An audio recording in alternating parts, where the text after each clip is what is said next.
আল্লাহর হাবিবের উপর দুরূদ পড়তে দোয়া শুরুতে, মাঝে কিংবা শেষে যদি আল্লাহর হাবিবের উপর দুরূদ না পড়েন, ওই দোয়া কবুল হবে। কুল্লু দুআইন মাহজুব মাওকুফ বাইনা সামাই ওয়াল আরদ হাত্তা ইউসাল্লা আলাইয়া।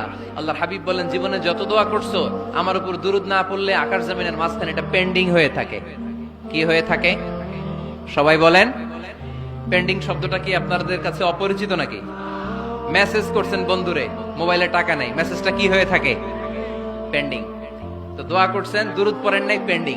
আজকে রাত্রে যে ইচ্ছা মতো আল্লাহর হাবিবের উপর দুরূদ পাঠিয়ে দিবেন, যত দোয়া পেন্ডিং হয়ে আছে সব আরশে উঠাই দিবে কে? দোয়া কবুলের সর্বশেষ শর্ত হচ্ছে মুওয়াফাকাতুদ দোয়া বিদাওয়া। দোয়ার সাথে দাওয়া লাগবে। দোয়ার সাথে সবাই বলেন, দোয়ার সাথে কি লাগবে? দাওয়া। দোয়া করলেন, আল্লাহ পরীক্ষায় ফার্স্ট হওয়ার তৌফিক দান করো, লেখাপড়ার সাথে কোনো খবর নাই, একেবারে ফার্স্ট হয়ে যাবেন। অনেক সময় মাহফিল শেষে অনেক বাবারা কলম নিয়ে আসে আমার কাছে। আমি বললাম, ঘটনা কি? কলম হাদিয়া দিবেন নাকি? কয় না হুজুর। তো কি? বলে, এটা পড়ায় দেন। পড়ায় দেবো মানে? আমার ছেলের পরীক্ষা, আপনার এই ফু দেওয়া কলম দিয়ে পরীক্ষা দিলে গোল্ডেন এ প্লাস। আমি কই, পড়াশোনা না করলে ডবল জিরো। ঠিক কিনা? আগে পড়াশোনা করতে হবে, তারপর দোয়া চাইলে ওই দোয়ায় কাজ হবে। ঠিক কিনা? এটাই ইসলাম। অসুস্থ আপনি যদি শুধু দোয়া চান, সুস্থ হবেন? চিকিৎসা করা সুন্নাহ। যেই রোগ হয়েছে ওই রোগের চিকিৎসা নেওয়া কি সুন্নাহ। আল্লাহর হাবিব অসুস্থ হলে চিকিৎসা নিতেন। হাতে একবার বিচ্ছু কামড় দিল আল্লাহর হাবিবের আঙ্গুলে, তিনি রেগে গেলেন, ব্যথা পেলেন, আর বিচ্ছুরে বললেন, আরে বিচ্ছু, মানুষও চিনোস না, নবীও চিনোস না, কোথায় কামড় দিতে হবে এটাও জানোস না। কিন্তু কামড় যখন দিয়ে ফেলছে, বিশ্বনবী ব্যথা পাচ্ছেন। বিশ্বনবী সূরা ইখলাস পড়ে, ফাতিহা পড়ে ফু দিতে লাগলেন। আর আম্মাজান আয়েশাকে বললেন, লবণের পানি গরম দিয়ে ঢালতে থাকো।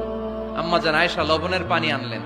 লবণের গরম পানির ভেতরে সোডিয়াম ক্লোরাইড আছে, ন্যাচারাল পেইন কিলার, ব্যথা নাশ করে। আম্মাজান আয়েশা গড়গড় করে লবণের পানি ঢালতে লাগলেন।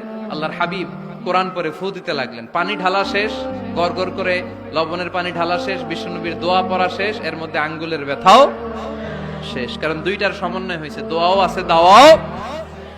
এক যুবক হুজুরের কাছে দোয়া চাইছে, হুজুর দোয়া করেন আল্লাহ যেন আমার একটা ছেলে দেয়। কি দেয়? ছেলে হয় নাই। পরের বছর আইসা আবার দোয়া, হুজুর দোয়া করেন আল্লাহ যেন একটা ছেলে দেয়। হুজুর আবার দোয়া করলেন, ছেলে হয় নাই। তৃতীয় বছর আবার, হুজুর দোয়া করেন আল্লাহ যেন একটা ছেলে দেয়। হুজুর কয়, ঘটনা কি? এদিকে আসো বাবা, তুমি কি বিয়ে করছো? কয় না, বিয়া তো করি নাই। তো বিয়া না করলে তোর ছেলে হবে কেমনে?